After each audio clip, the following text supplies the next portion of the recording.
Tonight on CTV News at 6, so long, Stuart Skinner. Nobody can replace him. He's embedded in my heart. The Oilers trade the hometown goalie for a new number one. We're in the win now mode, so we need to have someone who can come up with the saves.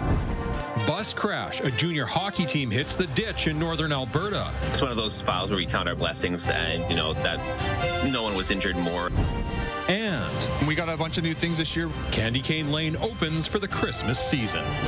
Snow coming to an end here later on this evening, and temperatures starting to climb. In fact, by Monday, it looks like we'll be slightly above zero.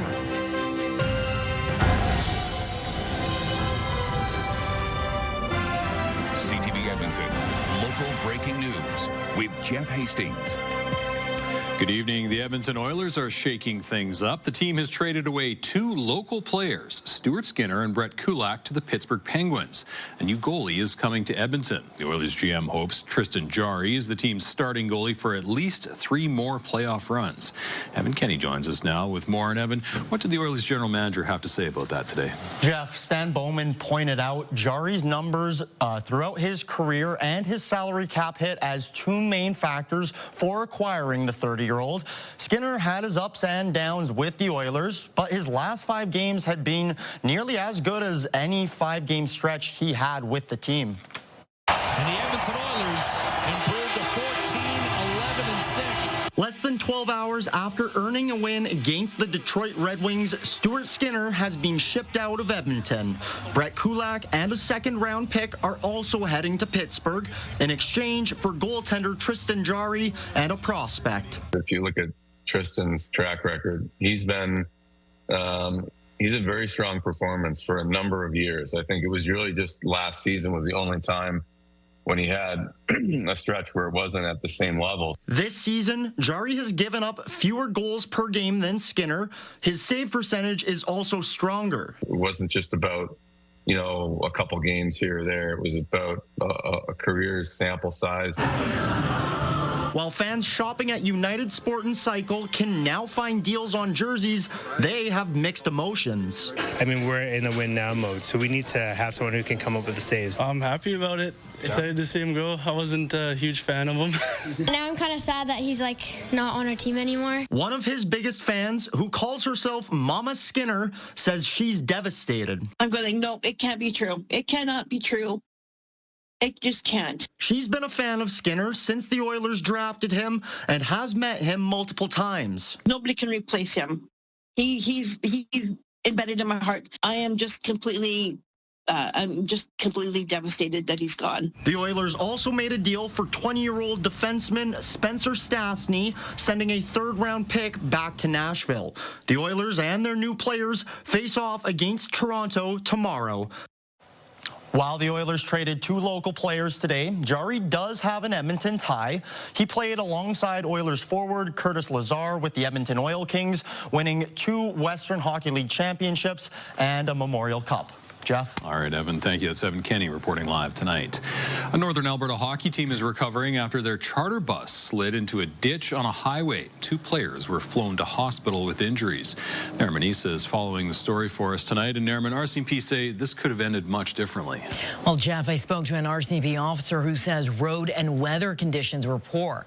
The corporal says it could have been much worse if the bus driver was speeding, seeing how they stopped in a treed area. It's one of those files where we count our blessings and, that no one was injured more and that we were able to respond quick enough. It happened just before 8 a.m. on Highway 2 south of Athabasca. The bus was carrying the Athabasca Rivermen for a game in southern Alberta.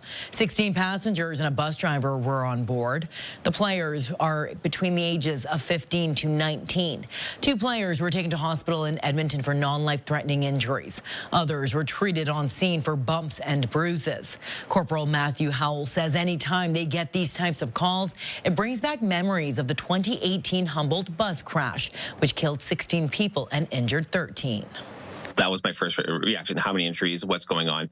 And that's when as soon as I saw, okay, minor injuries, nothing to worry about in the, say as compared to Humboldt. That's at the back of everyone's mind, especially when we're dealing with youth. Like we're talking about people on the bus who are between 15 and 19 years old. The Rivermen play in the National Junior Hockey League. It issued a statement thanking first responders for their swift action and ensuring the safety of all involved. Jeff. All right, Nerman, thank you. Edmonton police are looking for a dark-colored SUV after 2 suspicious deaths early this morning. EPS says it got a call about gunshots near 32nd Street and 26th Ave just before 2 o'clock this morning. Police found 2 men in their 20s with gunshot wounds. Both died at the scene. Police are looking for information on a dark-colored SUV that may have been in the area at the time. The homicide unit is investigating. Police believe the killings were targeted. The federal and Alberta governments have agreed to an extension of their early learning and childcare deal. For many families and daycare operators, the short timeline is raising questions about what happens next. CTV's Mark Villani reports. Jenna Davies is a proud working Calgary parent, the mother of a 3-year-old daughter and a 9-month-old son. But uncertainty was looming over whether she could afford daycare for both of them. We've sort of been waiting on pins and needles. If the agreement wasn't going to be extended, my fees would have quadrupled for each of my children. On Friday, Ottawa and Alberta agreed to keep those fees at $15 per day per child, extending its early learning childcare deal by 1 year up until March of 2027. The feds are transferring more than $1.1 billion to Alberta in an effort to maintain affordability grants. Obviously, it's savings for parents, but it's also really good for kids, and we know that quality childcare actually helps kids accelerate their learning. And while this family is grateful, the lack of a longer-term deal still adds to future uncertainties. I think 1 year falls a bit flat because now we're in limbo again, still waiting if they're going to extend it. We would like to get something that's a bit more long-term. 5 years was what we were hoping for. Vidya Venkataraman is the operator of Calgary Downtown Daycare. Her newly opened facility was 75% constructed back in May when the province said its federal funding for new for-profit centers hit its cap. It meant the only way she could access the $15 per day fee for her clients was to become a nonprofit. Licensing is too late in the process to be letting operators know how much is available or if they are going to get it, right? My ask of the provincial government is, how are you changing the process? We're continuing to look at the licensing process to make sure that that type of situation doesn't repeat. Childcare Minister Dimitrios Nikolaides says 5,000 new for-profit spaces will also be eligible for affordability grants as part of this deal. It's just not known how they'll be allocated. We'll take your stories forward and continue to work collaboratively together with the federal government to ensure a long-term deal. A deal that's more important than ever to Alberta families that need it most. Well, it's good news for now. We're stuck waiting again. Mark Villani, CTV News, Calgary. A legislature committee has agreed to give Elections Alberta nearly $7 million in additional funding to deal with a number of recall petitions. Chief Electoral Officer Gordon McClure requested the extra money because his office is dealing with 21 active recall petitions. McClure told the committee last week verifying each petition would cost a little more than $300,000. A further $1.5 million is needed for shipping and postage of petition documents. All but one of the recall campaigns are against members of Premier Danielle Smith's UCP caucus, including the Premier herself. The Alberta Teachers Association says the province is attempting to get out of promises it made to teachers. As CTV's Connor Hogg reports, a Labour Relations professor says the ATA is hoping to make its case to watchdogs, all while making sure the province and Albertans are still paying attention. The new teachers Albertans were promised will not be there to reduce the overcrowded classrooms that students still find themselves in. ATA President Jason Schilling says the province is attempting to change its story that 3,000 additional teachers would be hired. Schilling says the province is now saying those teachers were always in the budget, while teachers say they were meant to be on top of what was already there. What was told at the bargaining table and then what was commented afterwards seem to be two different things, and we need clarity on that. The ATA is taking its complaint to the Alberta Labour Relations Board. The Education Minister won't comment. I know the Government of Alberta, through the Minister of Finance, will provide the government's official response. A statement from the Office of the Finance Minister says it's aware of the ATA's hiring commitment challenge and will respond to it in due course. Labour Relations Professor Jason Foster says the ATA is limited in its tools by the province's use of the notwithstanding clause. It's as much as hoping for an actual remedy as it is trying to send a message to its members that it's still fighting. Foster says the ATA has nothing to lose by bringing the Labor Relations Board into the mix. He says there's a small chance the board's recommendations could work in the association's favor. As well, keeping teachers top of mind could be as much of a tactic as the complaint itself. If constituents continue to call their MLAs and say, what are you doing about the education budget, then I think that could have a tangible impact on what they end up doing in the budget. We had our third meeting of our Class Size and Complexity Cabinet Committee yesterday, and we had an opportunity to hear more about some of the challenges that we have in our system, and that information is incredibly important as we look to make future funding decisions. The ATA says its complaint was filed Friday morning. It expects its court injunction against the province's use of the notwithstanding clause will move forward in March. Connor Hogg, CTV News, Edmonton. An overnight fire that ripped through a building just north of downtown has also damaged a piece of Edmonton history. The building features a mural of former Alberta Lieutenant Governor Lois Hole. As Jeremy Thompson discovered, that mural was part of an initiative to celebrate prominent Edmontonians. Fire crews battled both hot and cold early Friday morning. Bright orange flames carved through a building just north of downtown, while hoses and equipment ice over. The taller building, apparently unoccupied, the shops beside it forced to stay closed for the day and appear badly damaged. It's really tragic for our neighborhood. There's a very nice Eritrean family that owns Mountain Meat on the main floor, as well as a young gentleman who has Zed Barbershop there. The cause of the fire is under investigation. A city spokesperson says the building was on its radar. The Problem Property Initiative has a history of involvement at the property due to nuisance and graffiti complaints that were addressed, but it was not under active investigation by the team. It's hard to make out through all the smoke, steam, and ice, but the south side of the building features an image of a woman and flowers. The woman is Lois Hole, a renowned gardener, school trustee, community advocate, and Alberta's 15th Lieutenant Governor. She had somewhat recently passed, so she was sort of, in a way, walking away from the viewer. That was sort of the idea. Ian Mulder painted the mural 17 years ago as part of the Giants of Edmonton initiative. It spawned a number of now iconic depictions of notable Edmontonians, like this one of Emily Murphy and the Famous Five, and this one on 99th Street of longtime Elks and Oilers locker room attendant Joey Moss. It's unclear whether the mural can be saved, but Mulder isn't concerned. Murals are great because they are, in a way, you know, they're not an absolutely permanent form of art. They can be redone. Jeremy Thompson, CTV News, Edmonton. Edmonton Fire says no one was in the building at the time and no injuries were reported. After nearly half a year of construction, the low-level bridge has partially opened to traffic. Cars are now traveling in both directions on the bridge.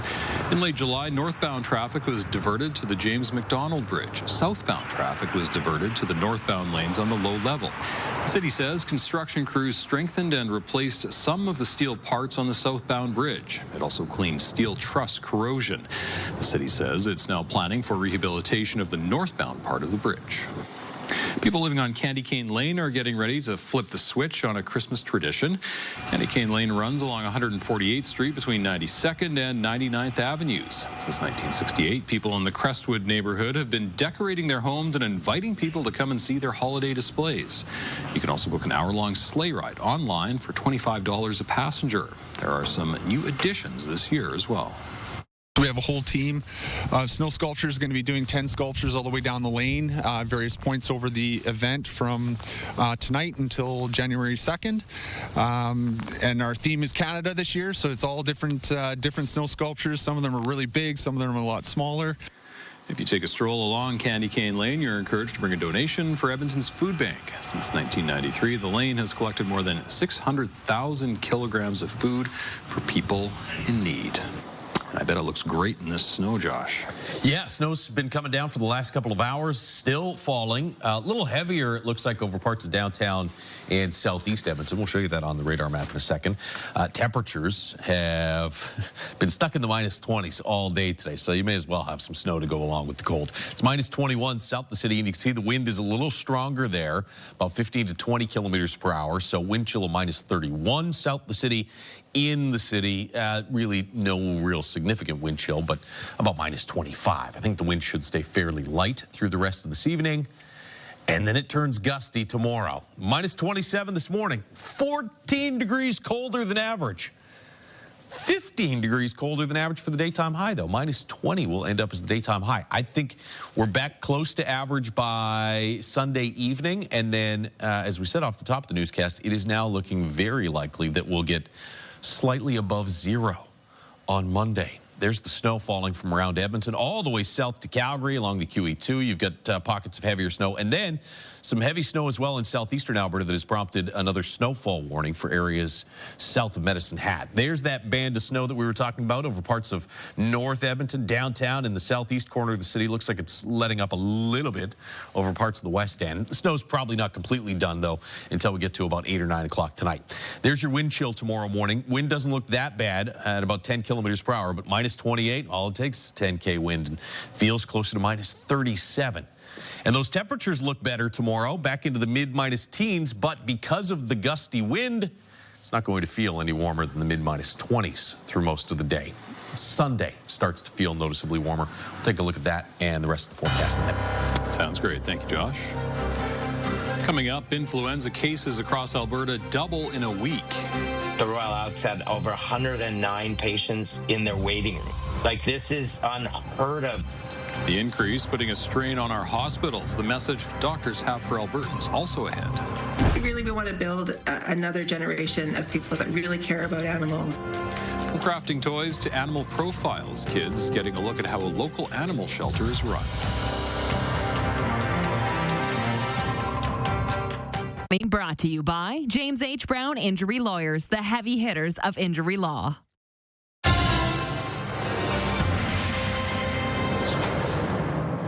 Spiking flu cases across the province are straining an already stressed healthcare system. Last week, the number of new lab-confirmed cases of influenza was more than double the week before. As Nicole Weisberg reports, doctors are seeing cases in the emergency room. Dangerously cold outside, hours-long wait inside. And former Medical Association President Paul Park says the pressure on hospitals recently has been immense. Last week, the Royal Oaks had over 109 patients in their waiting room. Like, this is unheard of. Parks is an emergency room physician in Medicine Hat. He says he's heard from colleagues across the province respiratory viruses are hitting hard. About right now, half of all of our presentations to emergency departments are what we call influenza-like illness. Provincial data shows influenza is the main illness circulating. Last week, Alberta recorded more than 1,500 new cases. There were close to 700 new cases the week before.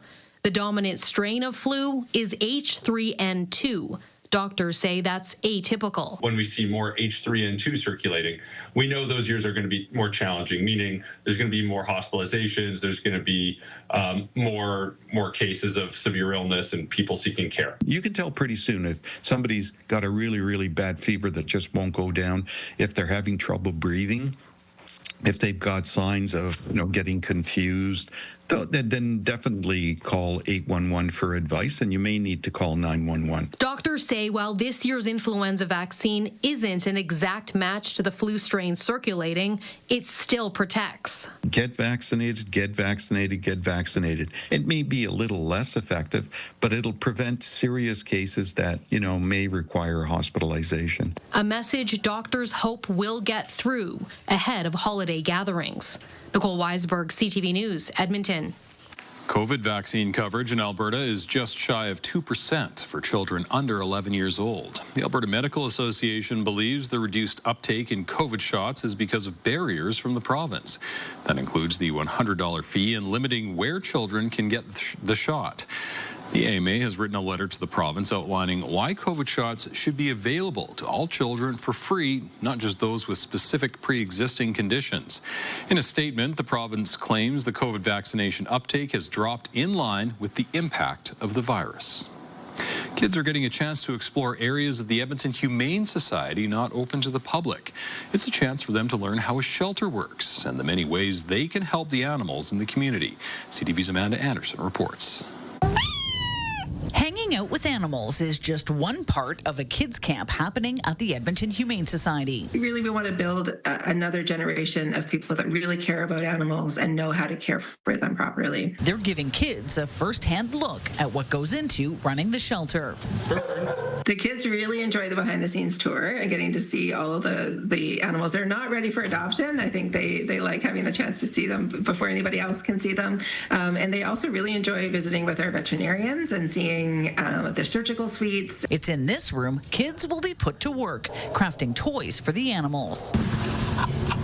They even get to try writing an adoption profile for one of the animals they've met. Give all the information that potential adopters need about their personalities.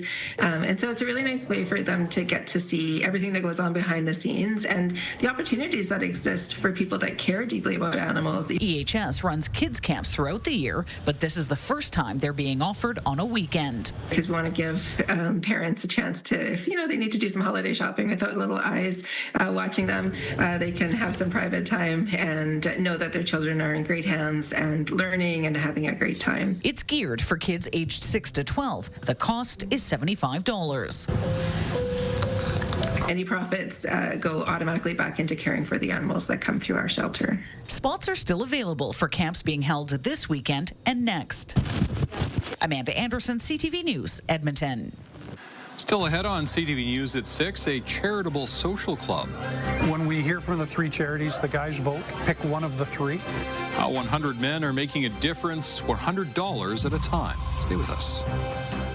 It'll be a cold night tonight and a gusty day tomorrow, but there is a brief warm spell that's on the way for early next week. We'll break that down in just a few minutes.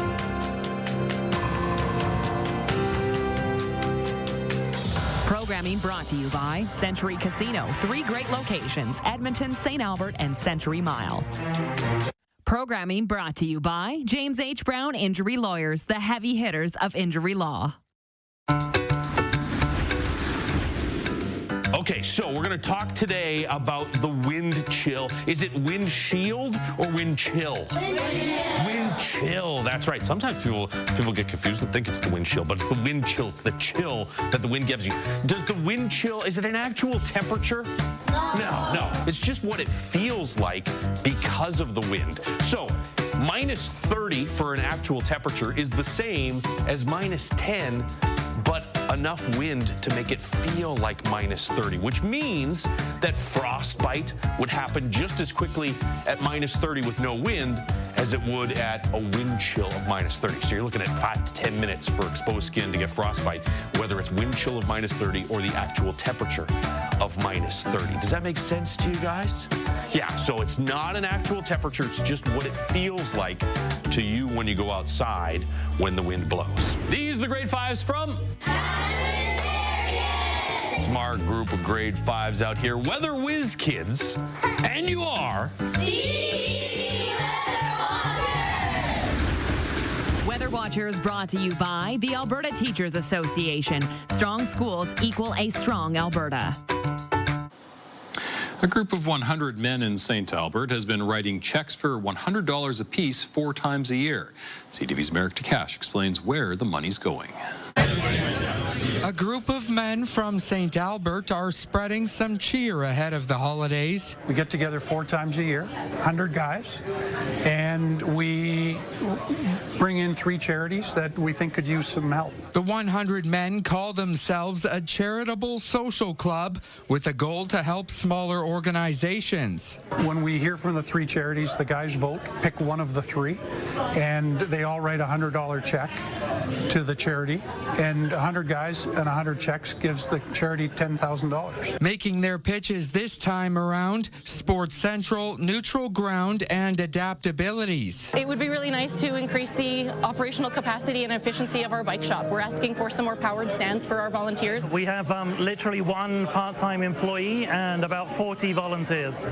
Together, you and adaptabilities can make a profound difference. So thank you very much for your time. Near the end of the evening, votes are tabulated and a winner is selected. The charity that you've selected to receive your contribution today is Neutral Ground. Neutral Ground runs free events where people can connect over hobbies and activities. I think it's amazing that organizations like this exist. I think it's the fact that they're prepared to give what they can give. 100 men just doing what they can to help. Merrick Takash, CTV News, Edmonton. The looming warm-up is the best news I've heard all day.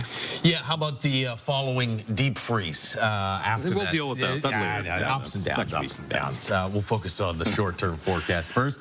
Minus 20 outside right now. It's the River Valley Skycam, brought to you by Action Furnace. Fixed rider, it's free. Still some snow falling in parts of the city.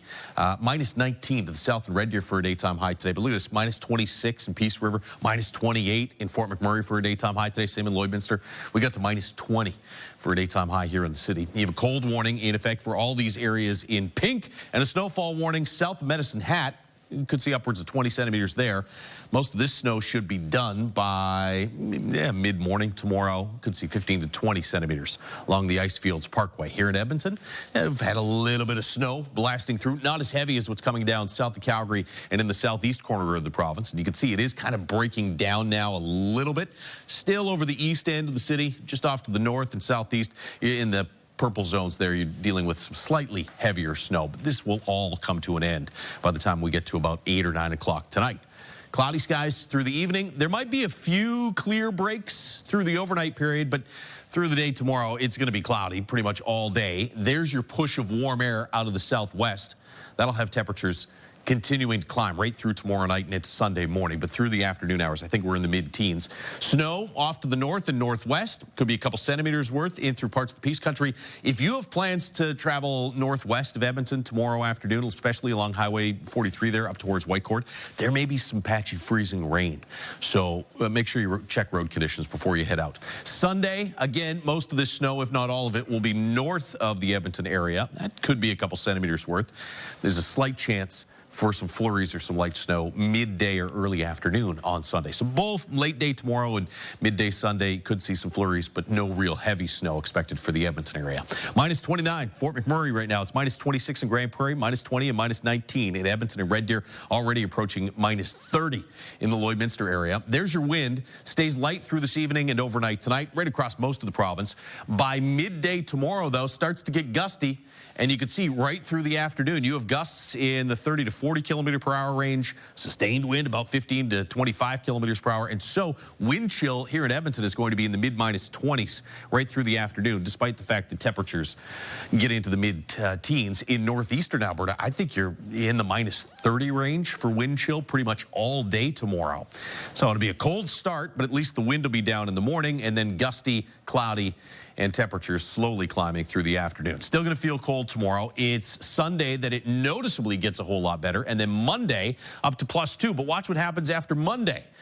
Here's Sunday, there's Monday, there's your one warm day in the green zone, and then all of a sudden this Arctic air just drops right back in. And so after 2 or 3 days there, around or above average, Sunday, Monday, Tuesday, we're right back into a lengthy deep freeze by the middle to the end of next week.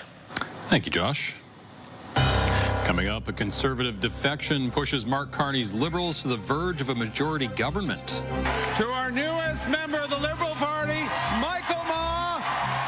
Pierre Poilievre loses another MP, and we have done everything, including almost standing on our heads, to be noticed and to be heard, and again to be disappointed by our federal government. Why major flooding in BC's Fraser Valley has local leaders frustrated with Ottawa. Programming brought to you by A Very Merry Pops with your Edmonton Symphony Orchestra. Learn more at winspearcenter.com. Boys, donate today at ctvedmonton.ca.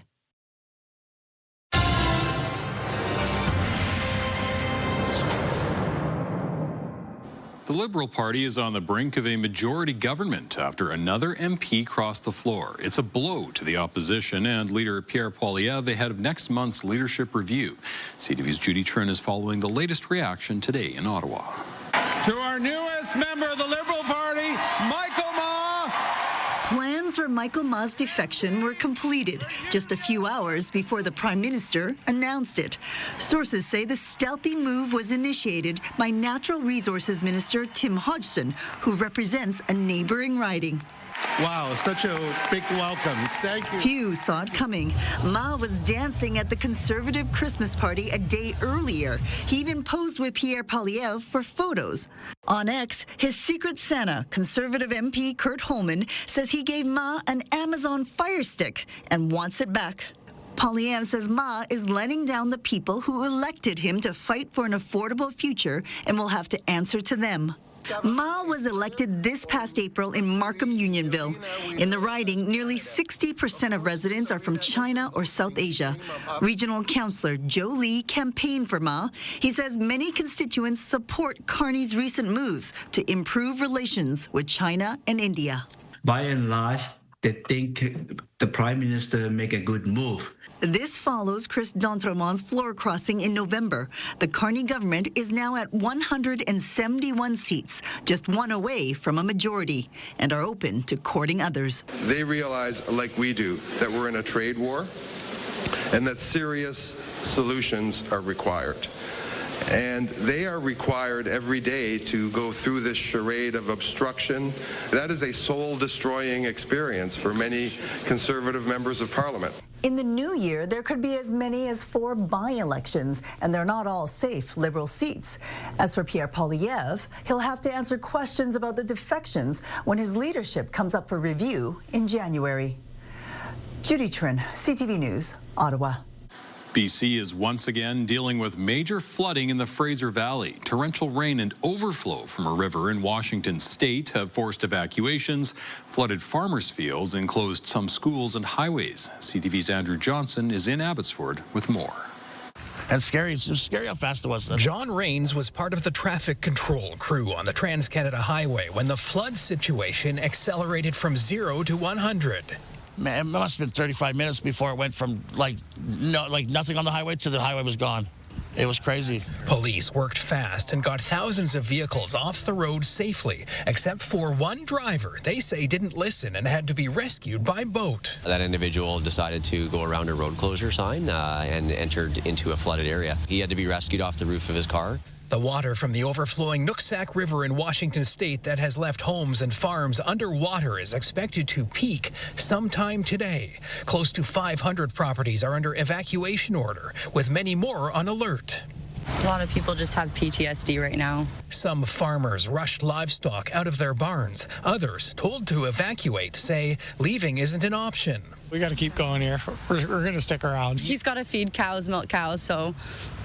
He can't really go. No. Fortunately, the situation is not as bad as 2021, when flooding here was part of the most costly disaster in BC history. The mayor is taking aim at Ottawa for turning down a funding request to do more to prevent future problems. We need action, and we need action now. We have done everything, including almost standing on our heads, to be noticed and to be heard. And again, to be disappointed by our federal government. As difficult as the last couple of days have been for people here, officials confirm there is still more rain in the forecast. It's expected to really start to come down over the weekend. New images from the estate of the late Jeffrey Epstein have been released. They show the convicted sex offender with several powerful men, including U.S. President Donald Trump and former President Bill Clinton. The photos were put out by House Democrats. With more on that, here's CTV's John Vinavali-Rao. 19 pictures were selected and released by Democratic lawmakers. Images showing Epstein with entrepreneur Richard Branson and film director Woody Allen. A shot of Microsoft founder Bill Gates and one of U.S. President Donald Trump, along with 6 women whose faces were redacted. These photos were in the possession of the Epstein estate, and so that includes pictures that maybe were sent to Epstein, perhaps he took himself. There's a photo of Epstein and co-conspirator Ghislaine Maxwell standing with former President Bill Clinton. Epstein posing with former Trump advisor Steve Bannon, and images of sex toys. The Democrats say the House Oversight Committee received 95,000 images from the Epstein estate, and they're going through them. I think anything that we release is significant. I think people should be able to make judgments on their own as to what they see in these photos. For us, this is about transparency. All of the men in the photos have long denied any wrongdoing, and some of the images were already public. None of them show underage girls or indicate any criminality. When or where they were taken is not disclosed, but they do raise more questions about Epstein's connection to the rich and powerful. Here, Epstein is seen with Trump. Another photo shows a bowl of novelty condoms with a caricature of Trump's face. Trump was at one time a friend of Epstein, but has denied knowing about his abuse of girls and women. The photos are separate from the Epstein files that the U.S. Department of Justice has been ordered to release by December 19th. Meanwhile, Republicans are accusing Democrats of cherry-picking the images to embarrass President Trump. John Vanavelli-Rouse, CTV News, Toronto. Still ahead, last chance. We did our best to hold Loblaw's feet to the fire, but to their credit, they came to the table. How you can get your slice of the multi-million-dollar bread price-fixing settlement. Help us build a mountain of toys. Donate today at ctvedmonton.ca.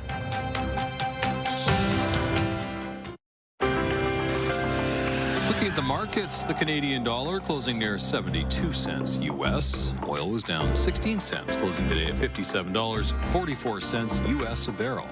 Gold gained more than $15 on the day. The TSX and Dow Jones both finished lower, down 133 points and 245. WestJet is pausing plans to install non-reclining seats on more of its fleet following pushback from passengers and employees. In September, the Alberta-based airline detailed plans to reconfigure the seating on 43 Boeing 737 jets. The new design divides the cabin into different tiers, so some seats have more space for a higher price, while some economy seats have less legroom and no tilt-back option. After company executives tested out the cheap seats on a flight from Toronto to Calgary, the plan was paused. 21 planes already have the new design. The company says it is gathering more feedback from guests. It's the final day to claim a slice of the Loblaw bread price-fixing settlement. CTV's Scott Hurst has more on what you need to know if you've bought bread in the last couple of decades. This is your chance to get money from a $500 million settlement, and today is the last call to submit a claim. Anyone across the country can apply, all Canadian residents over the age of 18. No proof of purchase is necessary, so no stress trying to find an old grocery receipt. You're eligible if you bought packaged bread between 2001 and 2021. You just need to file a claim online. There is a separate claim process for Quebec residents. This stems from accusations against Loblaw and its parent company of engaging in an industry-wide scheme to fix the price of bread, along with other big players in the grocery industry who have denied involvement. We've been litigating for 8 years. It's been very difficult. It's an expensive, protracted, slow process.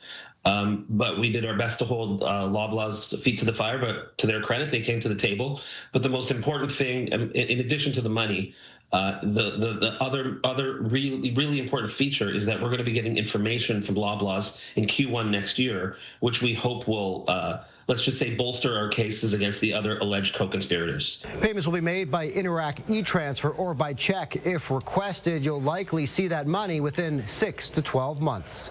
Scott Hurst, CTV News, Toronto.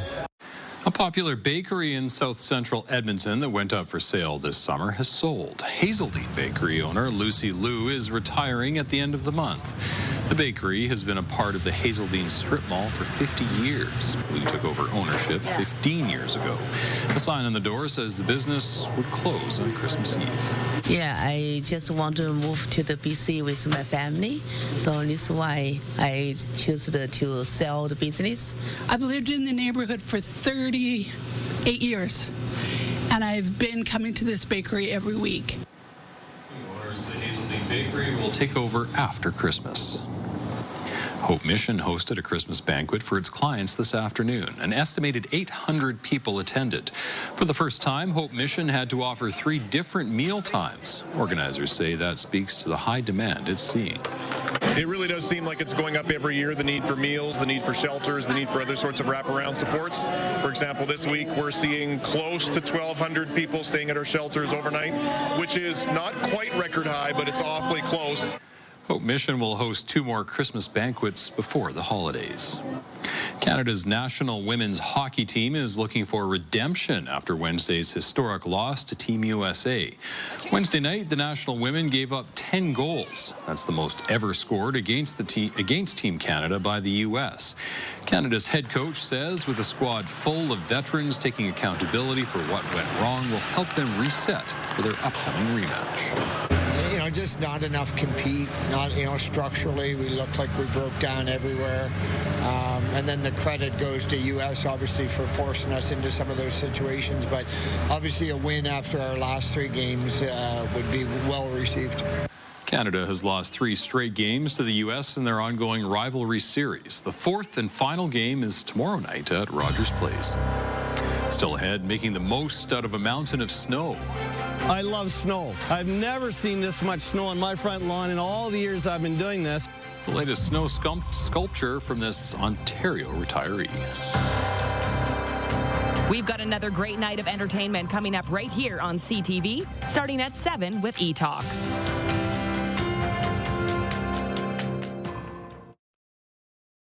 Programming brought to you by Century Casino. 3 great locations, Edmonton, St. Albert, and Century Mile. A retired man in Ontario has become a bit of a legend in his community. It's all for his creations, the medium courtesy Mother Nature. Now he's hard at work once again after a recent snowstorm. CTV's Karis Mapp reports.